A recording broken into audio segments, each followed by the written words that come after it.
que acontece na vida de um homem, na sociedade, por ser um contingente muito maior, pode levar séculos. E é o que a Revolução tem feito.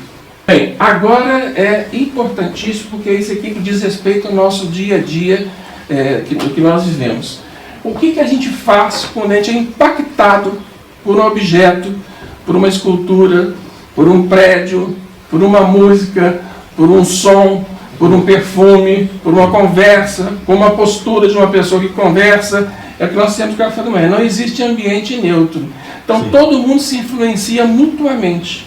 Então, se você não tem esse exercício pleno da faculdade, é aí que o doutor fala que nós estamos falando da pessoa em estado de sanidade absoluta. Se a pessoa tem algum problema de demência mental, já não vai. Quer dizer, a pessoa tem a sua inteligência, a sua vontade e sensibilidade em estado de exercício pleno. É super simples. Mas o Dr. Pinter, ele falou assim, olha, é preciso que a pessoa, ao ser impactada, ela analise que impressão é essa que ela está tendo. Você enxerga a freira e vê que, infelizmente, você identifica que ela é freira porque ela está com um hábito diminuto, já não é mais aquele hábito talar, grande, com véu bonito, mas já é um véu, já uma roupa progressista, ela com as canelas de fora. E você pensa assim, o que isso me causa? Então, todo mundo fala, é um processo de descrição. Por que esta feira, vestida dessa maneira, não causa o impacto que deveria causar se ela estivesse vestida assim? Isso é bom ou isso é mal? Isso é contra-revolucionário ou revolucionário? Isto é para o bem ou para o mal? O que isso representa no conjunto da sociedade? O exemplo que ela poderia estar dando. Vou rezar para que essa feira se recomponha e volte ao seu caminho do bem. Assim pode ser um terrorista, assim pode ser um carro que passa para vocês, assim pode ser um sapato que uma mulher passa, um sapato, um celular, as coisas o meio que nós estamos inseridos, sim, o meio que o homem se move, é tudo que nos cerca, né? Então, guardem isso, porque o exercício do Dr. Plínio faz muito bem. Recentemente, nos artigos do site do Instituto Plínio de Oliveira, o Dr. Plínio faz uma descrição do ambiente, e ele fez isso magistralmente várias vezes em ambiente, costumes, civilizações, onde ele aplica esse método dele de descrição. Porque o método descritivo, nós temos, esse é o problema da impressão. A impressão bate na gente e você não tenta descrevê-la. Se você não consegue descrevê-la, você não consegue refletir. Então, impacto, a descrição e a reflexão. Esse é o exercício mais simples, mas é o mais poderoso, entendeu? Da escola pliniana, para nós entendermos o impacto das sensações, das impressões em nossa vida. Se nós não fizermos isso, nós estamos fadados ao quê? Em vez de sermos águias, sermos pombos. Ou seja, ser levado pelas impressões sem entender o jogo da revolução e da contra-revolução. Quando o Dr. Plínio fez a sede do Rei de Maria, por exemplo, ele teve a preocupação, nos mínimos detalhes, para que aquela sede ali fosse todo um movimento de contra-revolução tendencial. Para que a pessoa que entrasse ali sentisse que ela entrou no mundo de impressão. O cheiro da madeira, o parquê, o desenho que existe no parquê, tudo ali tem sentido. Nada feito é espontâneo, está de graça. Ou seja, a contra-revolução também tem que ser sagaz, muito mais do que os maus, para fazer isso, para causar o bem. Ou seja, o plano de salvação das almas. Até aqui está indo claro? Sim. Aponta para cá, se a gente estiver passando. Tá. Bem, Dr. Plínio disse, as tendências são insondáveis, e ele mesmo pretendia, apesar de tratar exaustivamente desse assunto, esgotar o assunto, porque todo homem tem um fundo de alma que é incognoscível. Ele fala, dentro de cada um de nós tem um mundo onde existem trevas, é o que ele chama de câmara obscura. Você não consegue ver bem o que está lá. Você se lembra daquela oração do Espírito Santo? Vinde, Senhor, que os seus dardos penetrem nos abismos profundos das minhas cavernas, da minha alma. Ou seja, tem um lado da alma da gente, que é um lado que só Deus entra, e que só nós permitimos que Ele entre. Dormi tem uma figura muito bonita, aquela figura que tem no cemitério, que é Nosso Senhor batendo numa porta, mas percebe que o ferrolho está do lado de dentro. Quer dizer, se a pessoa não abrir a porta, Nosso Senhor não entra. Então existe um santuário em cada um de nós, tem muito cuidado para não virar uma coisa de gnose, ou seja, existe uma profundidade nossa, que nós conversamos conosco mesmo, onde Deus toca na nossa alma, e nós conversamos com Ele. Mas também que entra ali por uma questão do pecado original, o demônio. E aí nos incita a coisa que o mistério da iniquidade. O homem é capaz de fazer coisas que até ele não imagina.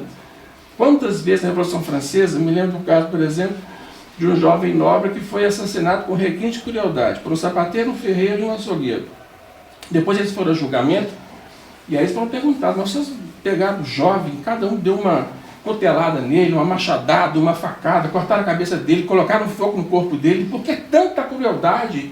Ele não era só ter dado uma espadagada e ter morrido.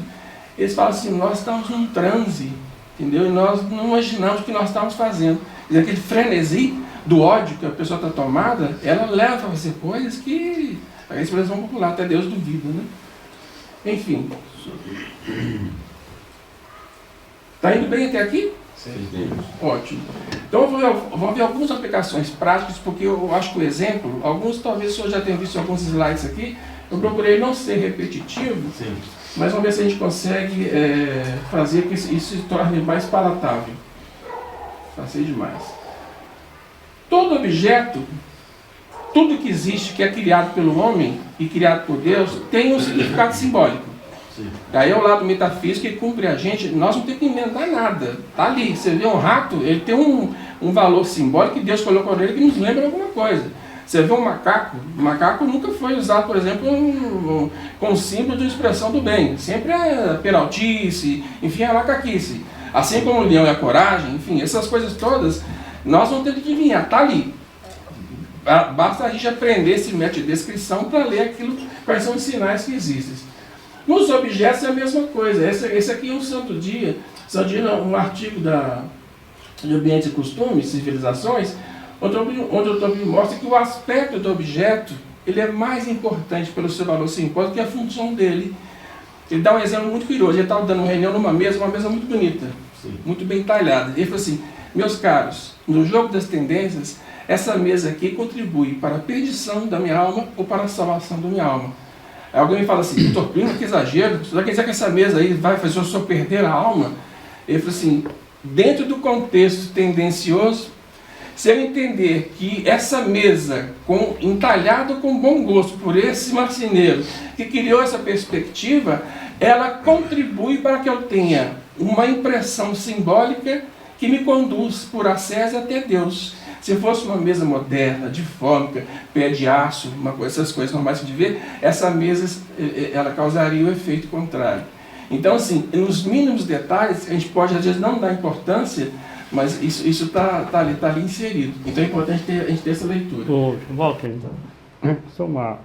talvez uma precisão, que o Dr. Plínio está falando da influência que um objeto tem. Sim. Essa influência ela nunca é decisiva. Decisiva não é. Uhum.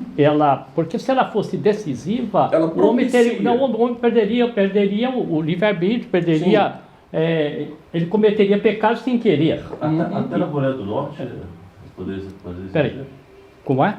Na Coreia do Norte, as tendências lá são reguladas pelo governo, não é isso? Mas deixa o senhor Marcos acabar um pensamento que eu... O Dr. Plínio está comentando, colocando realce nesse ponto.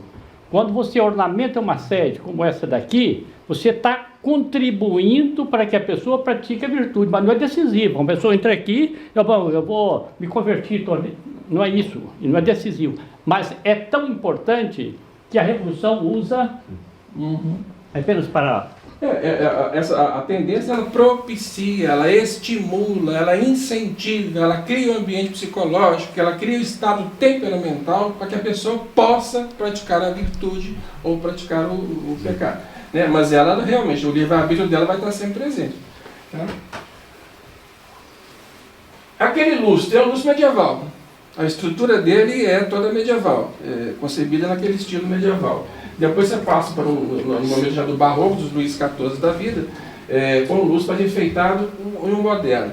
Se você, ao ver um lustre de qualquer espécie dessa, não faz um exercício, aquele que nós falamos, de tentar entendê-lo, descrever o seu sentimento e fazer uma reflexão, isso entra para pessoas sem só saber.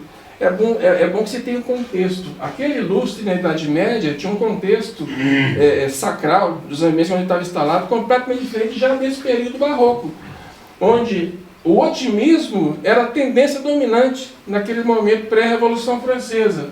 Assim como hoje a tendência do modernismo e de deformar os objetos é uma constante. Ou seja, se a gente não entender esse contexto aqui, que você precisa odiar a revolução, não é só nesse último aspecto dela, mas nesse segundo também. Até no terceiro, se for o caso, porque a gente tem que voltar no tempo para ver qual foi o modelo ideal e depois como é que ele foi decaindo. Mas o segundo é uma decadência? Se você considerar que os lustres da Galeria dos Espelhos foi uma contribuição que Luís XIV fez ao mundo de trazer o lustre de cristal iluminado, é uma beleza. Mas ele já continha, pelo contexto histórico, uma tendência que a Revolução está trabalhando, que as pessoas que viam aquilo ali, a felicidade está aqui na Terra. Vamos engalanar os nossos palácios, entendeu? Vamos fazer um baile, uma coisa assim. Entendeu? Então ali já está presente um aspecto positivo e um aspecto negativo. Se você entender as duas coisas, para amar o que é bom e odiar o que é ruim. Nesse sentido. Cadeira. Aquela primeira cadeira é uma cadeira, possivelmente de um clérigo, de um arcebispo ou de um bispo. Praticamente um troneto. Aí o Tolkien fala, a segunda cadeira é que o pai de família normalmente sentaria à cabeceira da mesa e rezaria as orações e começaria na família a sua refeição. Quer dizer, é a cadeira ainda também uma cópia do que seria um troneto, porque ele é, na sua casa, o rei da sua família, e, portanto, a distinção do cargo dele está presente ali. Já no ancião regime, ali no tempo de Luís XV, você vê que a cadeira é uma cadeira que tem muita beleza, sem sombra de dúvida, mas é igualzinho ao exemplo anterior. Até onde essa cadeira já saiu daquela austeridade, daquela gravidade das primeiras cadeiras, e ao longo dos séculos ela já foi decaindo. Então, assim, a beleza palaciana que existe nessa cadeira ela é evidente, nós devemos amar. Mas o que ela pode representar daquele espírito otimista que não via a Revolução Francesa chegando, ela é negativa. A primeira cadeira corresponde ao primeiro lustre, a segunda cadeira ao lustre do meio. Exatamente. Poltronas. Essa aqui é uma poltrona de essas duas gravuras são dois arquitetos famosíssimos atualmente. O que todo mundo fala? A tendência do austero passou da beleza e da beleza passou para o cômodo. Uma cadeira dessa aqui, você quando senta nela, todas as molas dela, os seus couros, as suas funcionalidades estão predispostas para abraçar o seu corpo e é gostoso. Mas qual foi o sacrifício tendencial que a Revolução fez ali? Suprimiu o belo para vir o cômodo. Para vir o cômodo, logo em seguida veio o quê? O horrendo. Essa aqui a cadeira chama chifruda. Nem dizer que ela lembra, né? Então essa cadeira também é confortável, mas ela já está imbuída de uma simbologia muito pior do que a penúltima. Então essas coisas que nós estamos dizendo, é preciso a cada vez a gente saber descrever essas coisas e entender o que está acontecendo.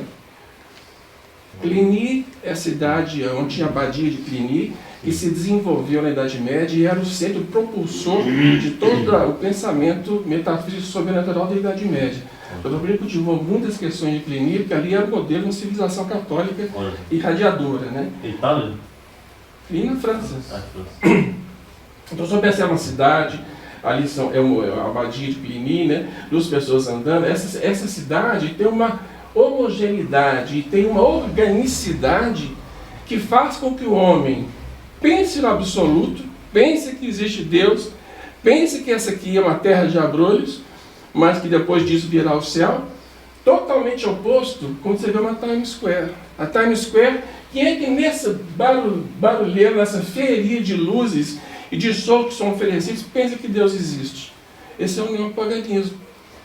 Essa é a grande tendência que ao longo do tempo a Revolução foi trabalhando. Sair daquela organicidade, lembra que depois daquele ali veio a Revolução Industrial, que enfeiou as cidades, veio a fumaça, veio a chaminé, veio a fábrica, né? E aquilo foi mudando e chegou nessas coisas que é feita um paraíso do prazer do Éden humano, né? Ou seja, aqui qual é o cidadão que está pensando em Deus e em céu? Então essa tendência foi trabalhada no homem de modo a ele fazer esquecer os valores absolutos. Pois não, Samar? Eu recebi um comentário de um desses que assiste os vídeos daqui, E ele sugeriu exatamente isso que o senhor está fazendo aí agora. Ele disse que vocês deveriam fazer o contraste entre uma cena contra-revolucionária, orgânica, e de outro lado uma cena revolucionária. Faça esse contraste e grave em pequenos comentários. Então já está... É muito interessante. O senhor percebe o seguinte, uma das análises que ele faz da tendência é que a tendência humana, que é nata, ela é graduável. Olha que palavra interessante. Quer dizer, ela gradua. O senhor, por exemplo, pode ter a tendência em gostar, em dormir num colchão muito macio. Mas é próprio da tendência humana, uma vez satisfeita, que ela queira uma qualidade maior. Então ele procura o mais macio que aquele. E assim sucessivamente, até que ele consiga se saciar e durma no conjunto, no colchão mais macio que possa sobre a face da Terra. Assim é em relação, por exemplo, à luz. A luz chega um determinado que se ela for muito forte, o nosso olho não aguenta. Mas se só fosse acostumando com a claridade, só pode chegar lá.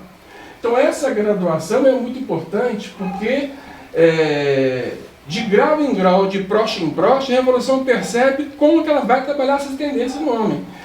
Se a revolução dá um passo muito maior que as pernas, choca as pessoas. Aí o processo dela morre por si mesmo. Então esse é o grande desafio, os grandes recuos e avanços que a revolução tem que fazer, porque ela lança uma moda, uma tendência, aquilo serve como uma espécie de ponta de lança, mas ela tem que ver se vai dar certo ou não. Dentro da RCX, do caso de Babeuf, que foi um movimento ultracomunista surgido no finalzinho da Revolução Francesa, mas estava jovem ainda ali, para que o pessoal aceitar aquela ferocidade, aquele igualitarismo tão grande. Então que ele foi abafado, eles foram assassinados, mas depois, 2 séculos depois, veio a Revolução Comunista, não é isso? Da ordem para a desordem. Esse é um quadro famoso de Velázquez, né? Pintor espanhol, que pintou aí a realeza. Esse quadro já chama as bonecas, né? As princesas, uma coisa assim. As meninas. E aqui é a mesma versão revista por Picasso. Quer dizer, todo mundo fala, isso aqui é um quadro que, se você disser que foi um doente mental que fez, tem o mesmo valor. Porque a desordem é tão grande, a subversão da ordem, essa estética da filosofia, que faz com que você tenha um agrado a ver uma coisa, que você fica chocado. Então, esse choque natural, nós, infelizmente, se vocês perceberem, cada um de nós, de tanto ler isso aqui, possivelmente não estamos tão impactados como foi da primeira vez. Porque esse é o problema do impacto da impressão. A impressão, se você não reage vigorosamente desde o primeiro momento para rechaçá-la, se ela for ruim, você vai se acostumando com esse novo panorama. Então, o doutor Brito dá um exemplo. Imagina a pessoa que estava assim, logo que explodiu a Revolução Comunista, e ele vê numa esquina um contra-revolucionário sendo fuzilado, ele fica horrorizado com aquele cenário. Se ele não tiver ali um exercício descritivo da sua impressão e fazer disso uma reflexão para tornar-se uma ideia fixa nele, possivelmente, na terceira vez, na quarta vez, quinta vez que ele chegar àquela mesma cena, a impressão dele já terá diminuído, a sensação de rejeição terá diminuído. Porque o homem tende a acostumar. Só diz aí na Coreia do Norte. Quem nasce na Coreia do Norte tem a tendência a achar que aquele status quo que está inserido está correto, porque ele não tem comparação.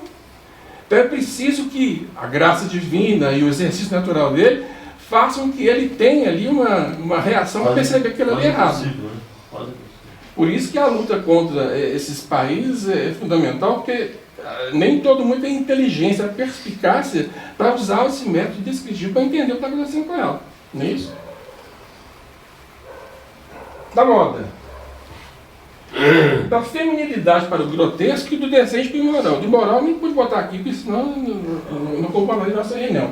Mas aquela primeira dama ali é uma dama da Belle Époque, que foi de 1870 a 1914. Olha a transformação em 100 anos, vão ficar horrorizados. Logo depois, quando a Belle Époque acabou, essas mesmas senhoras já haviam mudado. O chapéu, eu estou pinchando o detalhe. O chapéu era um pomar, onde tinha passarinhos e frutas, enfim, era toda uma beleza própria que a mulher carregava no seu chapéu. Ali já são só 2 plumas. Os vestidos ali são longos, tem trabalhos, tem distinção, mas já teve uma ligeira atenuação. 1920, 1930, os chapéus foram substituídos por aquilo que o doutor chamava de uma panela invertida na cabeça. Uma cuia. Acabou. Quer dizer, e a mulher, a forma dela já não tem mais cintura, a silhueta feminina não está sendo destacada, é um vestido que transforma ela numa palhaça. Já encurtou, ou seja, O caminho ali, em 40 anos, é tão impressionante que você percebe como a Revolução trabalhou habilmente para aquela mulher que usava aquela roupa não se assustasse com isso. Qual era a tendência? Não, isso é mais feminino, isso é mais moderno, isso é mais prático de usar, entendeu? Causa menos desconforto, tanta roupa para arrastar, não é isso? Quando não para o imoral ou para o masculino. Em 1970, quando os psicodélicos, lembrar os que são dessa geração ainda, os outros já viram que já surgiu a calça comprida, a mini saia, aquelas coisas todas, e essa humanidade aceitou isso sem questionar. Que achava bonito, que achava na moda. A revolução cria pessoas, celebridades. Hoje nós temos os digital influencers, né? Esse pessoal dita uma moda e as pessoas querem se parecer com ela porque acham aquilo bonito. Essas pessoas são usadas pela revolução. Ela não sabe que está sendo usada, mas ela é usada para ser uma espécie de chamariz que outros vão seguir. Ou seja, ela vai criando tendências e mudando as mentalidades das pessoas. As modas masculinas, São Paulo, teve uma época que os homens ridiculamente usavam uma roupa chamada boca de sino. Boca de sino. Umas calças apertadíssimas e embaixo, assim, tinha um barreno por onde eles passavam. Iam toda suja a barra da calça, porque é enorme, assim. Infelizmente, com meus 14 anos, eu não tinha essa aventura. Usei calças com 32 de boca, parecia uma saia, assim. Exatamente, uma coisa horrorosa. Era uma coisa terrível. E não usava, não tinha mais bolsa nas calças, então usava uma bolsinha na mão com suas mulheres.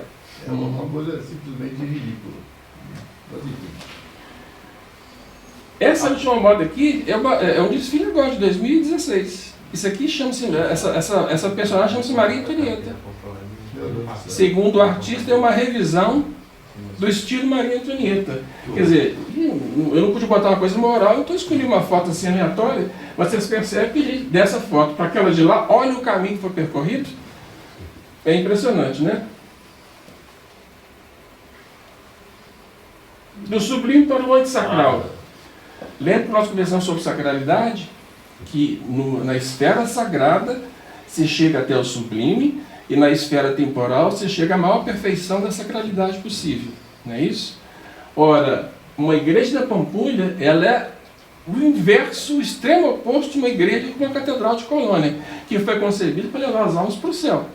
Você entra ali, você não se sente esmagado, apesar da altura descomunal das torres do interior da igreja.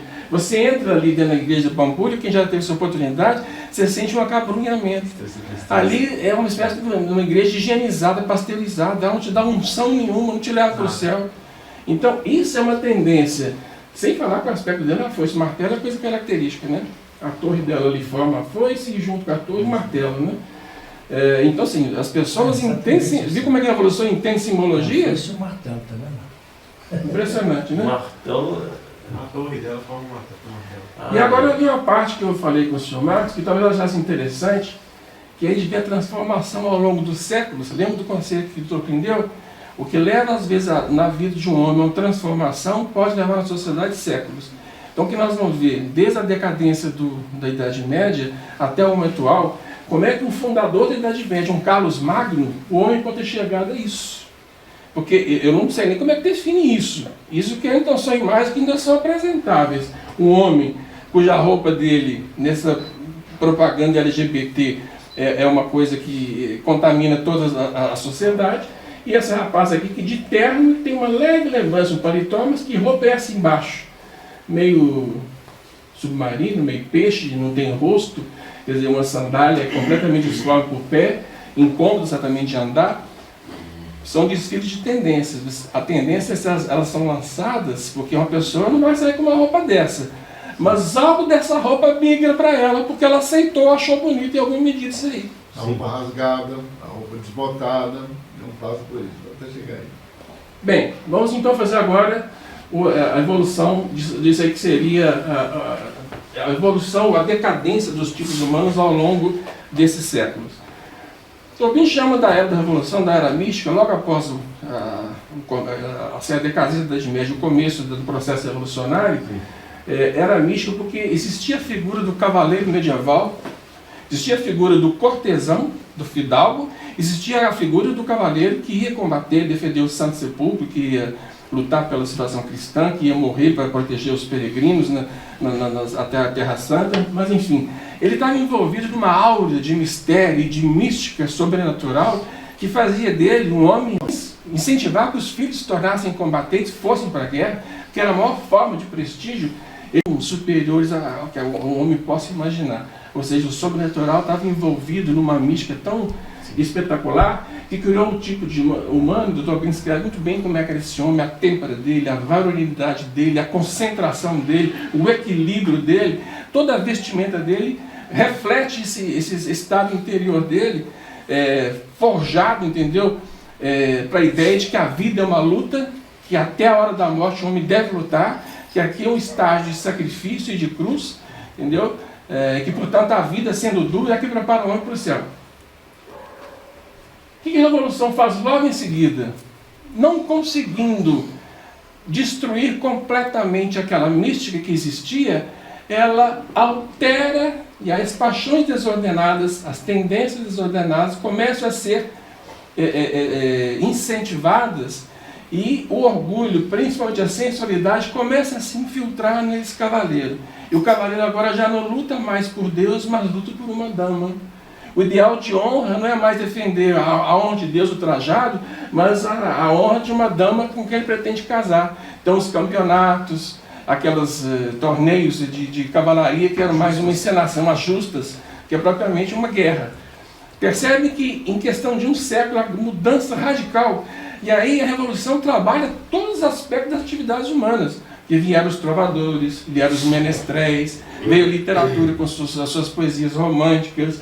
Então, o que era incentivado, entendeu? Mesmo que ainda existisse no começo uma ideia de uma dama muito pura, muito casta, mas com o tempo, dada a natureza humana, aquilo ia degringolando para questões também da sensualidade. Ou seja, a tendência e o grau e a mudança já é muito radical se comparado com o cavaleiro anterior. Os muçulmanos eles utilizavam muito nos acampamentos dos cruzados de mandar prostitutas para lá. Mandar vocês vão lá e tentem invadir lá. A maioria das vezes eles matavam elas, mas depois teve casos que permitiram entrar. Muitos tiveram filhos ilegítimos, né? Enfim. É a vida. Bem, veio a Renascença. Acho que o Marx mostrou aquela figura outro dia, né? Quando a gente vê o Moisés daquele, onde é que está o sobrenatural de um homem que desceu do Monte Sinai com as tábuas da lei de Deus para mostrar aos homens a nova ordem desejada por ele, né? Quer dizer, e Henrique IV, eu cita, esse é o exemplo da renascença do homem típico dessa época. Ele era o paladino, o centro das atenções, o rei, o exímio esgrimista, o espadachim, o cortesão, o rei que sabia contar anedotas, espirituoso. Você vê que a posição da postura dele, o pé dele são duas colunas, entendeu? O homem que ali está um possantismo, quer dizer, já uma terceira inversão, aquilo que o Sr. Paulo falou na reunião dele. O homem que era aquele homem austero, já está nessa fase pensando em quê? Nele, nos atributos do homem, na civilização antropocêntrica, já não era mais completamente. Quer dizer, então é muito interessante quando alguém vai analisando esses tipos, que cada tipo desse está numa era, você percebe já a degringolada que vai começando até chegar no homem de hoje. Na era heróica simbolizada por Luís XIV, quer dizer, todo mundo chama essa era de heróica porque o homem chegou no apogeu do esplendor, era o rei sol. A França ditava a moda, os costumes, desfilar ou ser recebido pelo rei na Galeria dos Espelhos era a maior embaixada que existia na face da terra, era a maior honra ser recebido. E Luís XIV era um homem de qualidades ímpares, que ele fulminava com o olhar da pessoa, ao mesmo tempo que passava o empregado, ele cumprimentava pela gentileza, tirava o chapéu para ela, ou seja, foi um máximo de elegância, onde a tendência do otimismo estava presente de maneira superlativa. Foi até um pouco antes da Revolução Francesa. Então esse homem, imagine que até esse momento, todos os homens que nós vimos anteriores, que eles têm pendurado na cintura? Uma espada ou um punhal. Ou seja, a ideia de luta ainda permanece. Mas percebam que depois disso, a espada vai deixar de existir. Esse é irmão do Luís XIV, o famoso Messier.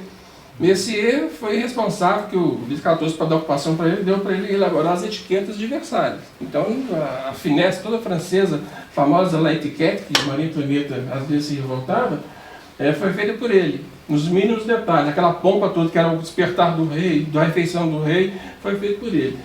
Era um homem casado com 7 filhos, general de batalhas vitoriosas, mas uma figura extremamente controvertida. De vez em quando ele se apresentava nos salões vestido de mulher. Então, assim, já percebo, já não é nem a entrada da sensualidade, já é a entrada da aberração que dá hoje. Então, esse homem tinha vida dupla, tinha amantes também. Então, assim, o próprio Luís XIV já não era exemplo de virtude, porque ele tinha 3, além da sua esposa, tinha mais 2 amantes, concubinas. Quando ele saía de carruagem, às vezes a pessoa fala, olha, as 3 rainhas estão juntos com o rei hoje desfilando pela praça. Quer dizer, olha já a decadência, apesar do esplendor de Versalhes, da riqueza, da finesse, daquilo que a gente vê lá e acha lindo. Isso aqui já é em 1600 e alguma coisa, tempo de Luís XIV. Ele é católico? Ele é católico. Luís XIV ele é responsável das coisas mais terríveis da análise que todo mundo faz, né? Ele recebeu de Santa Margarida Maria Lacoque a missão de consagrar a França ao Sagrado Coração de Jesus. Ele não fez isso. O Dr. Plínio, numa análise muito prudente, fala o seguinte: possivelmente a Revolução Francesa não teria acontecido se ele tivesse feito isso. Foi 100 anos depois. Mistério da iniquidade, né? Por que ele não fez esse gesto? Quer dizer, é algo que nós só vamos saber no juízo final. Repara esse homem aqui, já da pré-Revolução Francesa. Cadê a espada dele? Esse homem está cheio de berloques, de babados, de rendas, de cetins. As cores que eram da austeridade do cavaleiro foram decaindo gradativamente. Então aqui já os verdes pistachos, os rosas claros, os azuis desmaiados. Ou seja, tudo isso, o maior luxo, mais por Luís XIV inclusive, foi vivido por Luís XV. Ele viveu um luxo num grau muito mais exacerbado. Mas esse homem aqui segurando uma flautinha, está preparado para o embate da vida? Esse homem, no meio do processo revolucionário, representa alguma coisa.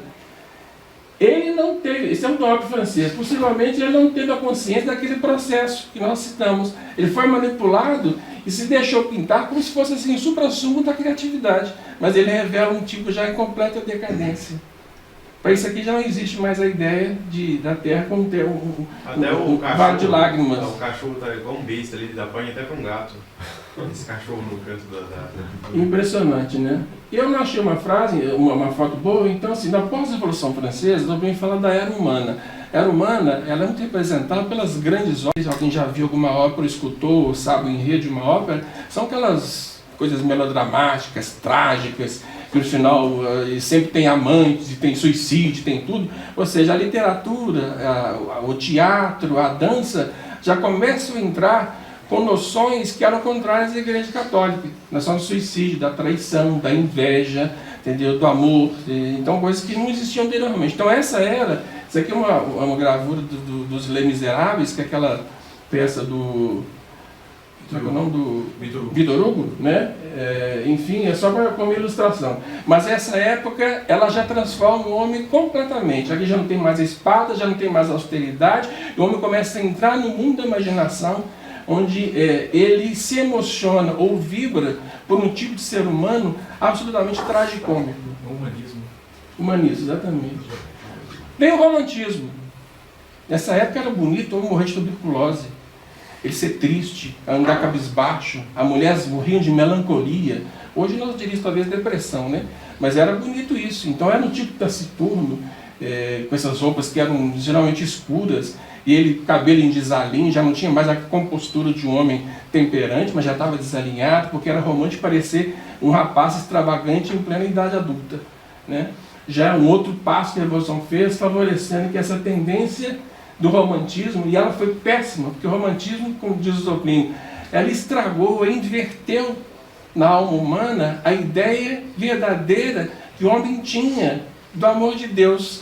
A primeira revolução foi com a Renascença e o humanismo, depois com o romantismo, porque o romantismo é o eu. Não existe Deus. Eu que sofro quase eu mesmo, e eu mesmo minuto da minha dor, e eu mesmo morro por mim mesmo. Quer dizer, então assim... A base da Revolução Francesa é essa? Já é pós-Revolução Francesa. Já é pós-Revolução. Aqui já é perto dos anos de 1900. Bem, um dandy inglês e um dandy francês. já percebem que as roupas, espada não existe mais, aqui ainda tem na mão dele uma espécie de bengala, mas já tem um cigarro na boca. Não é que o cigarro seja revolucionário ou contra-revolucionário, não estou analisando sobre esse aspecto. Mas olha como o cigarro já dá para ele um ar de bonacheirão. Cadê aquele homem austero pega esse homem com cigarro na boca? Já tem ali embutido uma grande sensualidade, a vontade de aparecer, de roupas mais que visam muito mais uma conquista feminina, por exemplo, do que propriamente a postura do homem na sociedade. Então o dandy era aquele que vivia de games e de jogos e de apostas, já não era mais aquele homem tão distante do que aquele homem, sempre guarda a figura do cavaleiro medieval, que essa que é a grande coisa. Chegamos à burguesia. Quanto mais o ventre do burguês era para frente, mais rico ele era, né? Mais poderoso. Né? Então, eram os donos do dinheiro, do capital, da Revolução Industrial. Então, isso aqui é um judeu, né? Podia ser um pouquinho mais gordo, mas assim, é para simbolizar esse tipo de homem. Esse homem aqui, o que interessa para ele é o capital.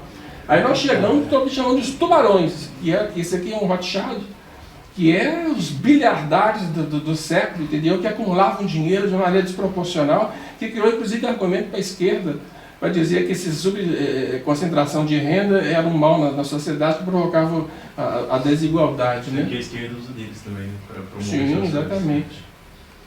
Bem, chegamos aí na época do Elvis Presley, é chamar de era do rock, porque aqui eu estou sempre lembrando o senhor do nosso cavaleiro medieval. Imagina aquele cavaleiro se ele pudesse acordar do seu túmulo e ver uma pessoa que se contorce com as pernas, se geme, se treme todo ao ritmo de uma dança. Qual é o grau de tendência que esse homem está passando? É uma desconstrução da postura masculina, da postura do homem em relação ao modelo ideal. Aqui não tem inteligência, não tem vontade, não tem nada. Existe o corpo solto e desbragado ao som do ritmo. É uma coisa quase que originária, que fala hoje em dia, né? Primitiva, né?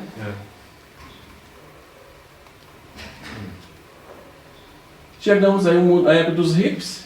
Aí você percebe que aqui já o instinto está completamente solto, o sexo, o amor livre, a promiscuidade, a sujeira, quer dizer, o que representou de decadência? Os hippies, enquanto hippies, é um movimento que existiu, mas a grosso modo hoje você não tem isso mais como existiu no Woodstock da vida, aquelas grandes concentrações. Mas algo do hippie passou. Passou a camisa dele, passou a cor colorida, passou uma estampa de uma camiseta, passou o cabelo grande, passou a barba, passou certas posturas, ou jamais sentaria, por exemplo, no chão, numa calçada. Hoje ele senta no chão, numa calçada, na praça, e acha que isso aí não é nenhum denodo para a imagem dele. Ou seja, esse tipo humano, ele abriu as comportas para que o laissez-faire dele aconteça em qualquer lugar, sem nenhuma cerimônia. É proibido proibir. É proibido proibir, era o grande lema.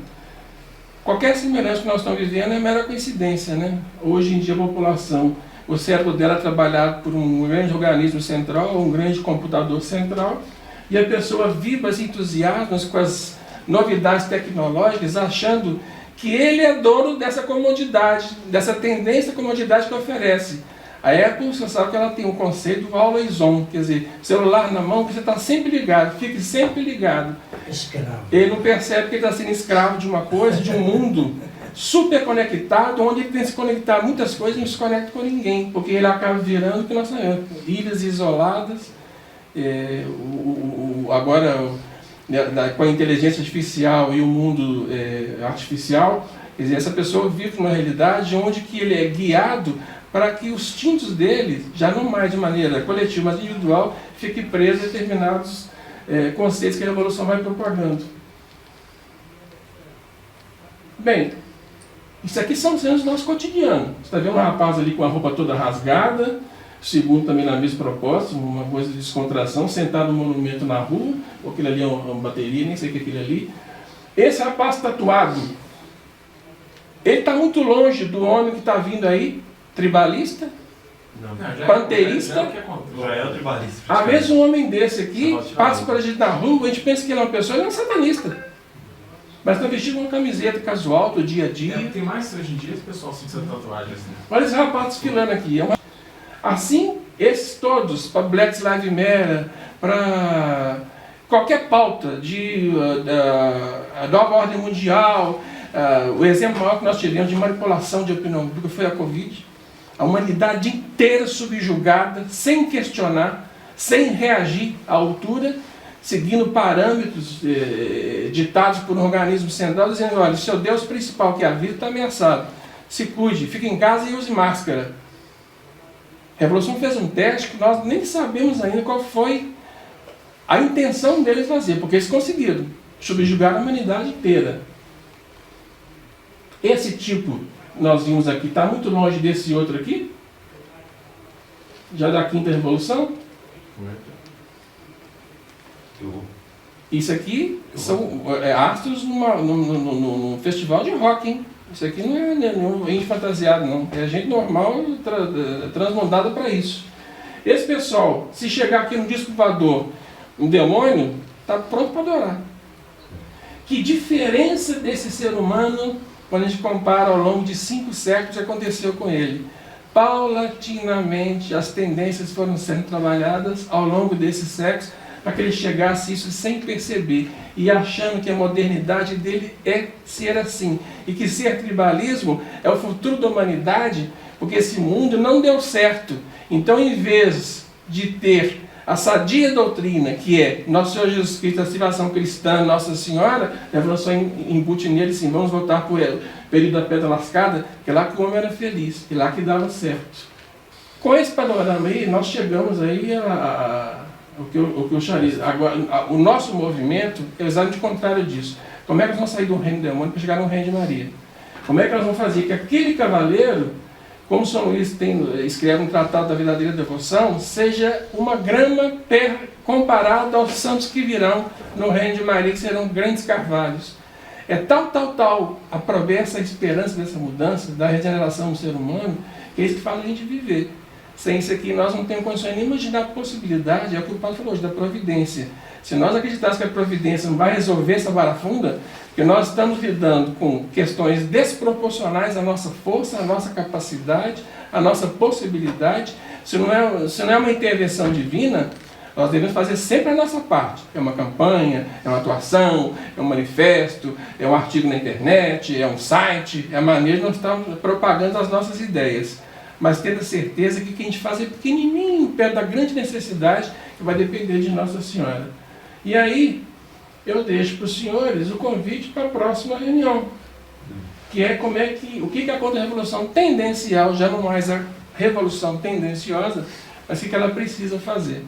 Então, assim, eu pergunto aos senhores se até aqui a coisa foi bem, se deu para materializar um pouquinho como é que a questão tendencial no homem, a natureza, a sociedade, o grande plano de petição encabeçado pela Revolução e o grande plano lançado com a missão do Dr. Plínio de fazer a contra-revolução tendencial baseada nas promessas de Nossa Senhora de Fátima, de que, por fim, o seu Imaculado Coração triunfará.